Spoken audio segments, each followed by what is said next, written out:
Blessed day, children of God. I'm praying that everything is well with you and everything's good with the grace of the Lord, with the favors of the Lord, and with the forgiveness of our Lord, with the grace and with the blessings that is given from above. So we'll receive Jesus Christ, our Lord and Savior, for today. You can repeat after me. Lord Jesus, forgive us from all our sins and shortcomings. We have greatly sinned through our own thoughts, our words, and our actions. We receive you, Jesus, as our personal Lord, personal Savior, and Lord. And thank you so much, Jesus, for always being with us. Thank you so much, Holy Spirit, dearest Holy Spirit, for always guiding us.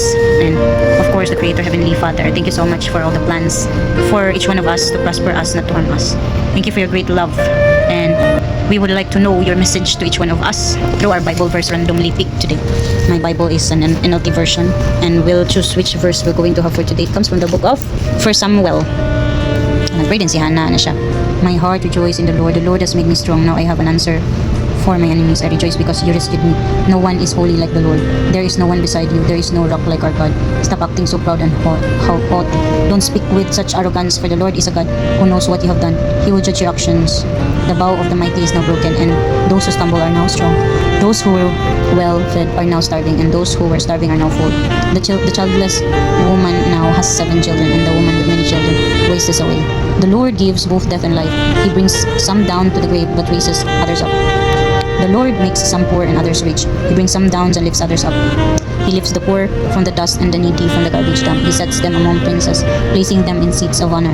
For all the earth is the Lord's, and He has set the world in order. He will protect His faithful ones, but the wicked will disappear in darkness. No one will succeed by strength alone. Those who fight against the Lord will be shattered. He thunders against them from heaven. The Lord judges throughout the earth. He gives power to His king. He increases the strength of His anointed one. Hallelujah. Thank you so much, Lord, for this Bible verse, and it is a prayer of Hannah, no? Kay kaning nga story si Hannah, dili siya kaanak. Iyang bana is named Elkanah. Na si Elkanah na duha ka asawa si Hannah ug si Penina. Na si Penina sige awayon si Hannah kay wala lagi daw sila anak, wala sila anak, di siya kaanak. So ginabuli ni Penina no si Hannah nga, dili ka anak. Pero si Penina kay si Hannah wala ra siya nagpatandog, wala ra siya kanang wala ra niya gi-absorb ang mga sakit nga gipang istorya ni Penina. Kundi iya lang gi-pray na sa Ginoo nga kung tagaan siya og lalaki nga bata, iya gid nang i-offer sa Ginoo ang iyahang kanang magiging anak. So tuod man wa siya gipakya sa Ginoo. Grant gipaboran siya, gitagan siya pabor nga kanang makaanak. So pagpanganak na din ni Hannah, dito din siya ni offer na kaning iyang anak ipa-serve og ihatag niya ikuan niya kanang i-offer niya sa Ginoo. So that is why Hannah came up with this prayer of praise, no, Hannah's prayer of praise. Kaning 1 to Hannah's prayer of praise, chapter 2 verses 1 to 10. Muna siya ang prayer of praise ni Hannah. As we can see, ang iyang prayer of praise is na ay mga opposite ba. Those who were well fed are now starving, and those who were starving are now full. So na ay kanang opposition.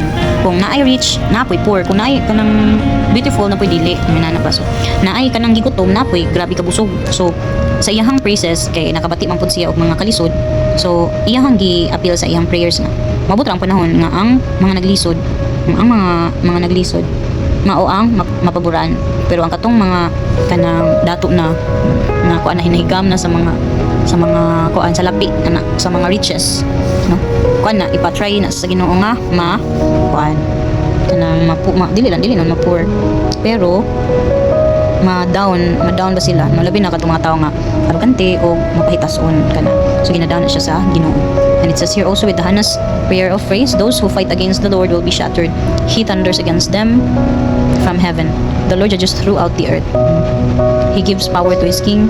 He increases the strength of His anointed one. So kung malipay ug mahimuot ang Ginoo sa ato, i-anoint ta sa Ginoo. He'll give us a power.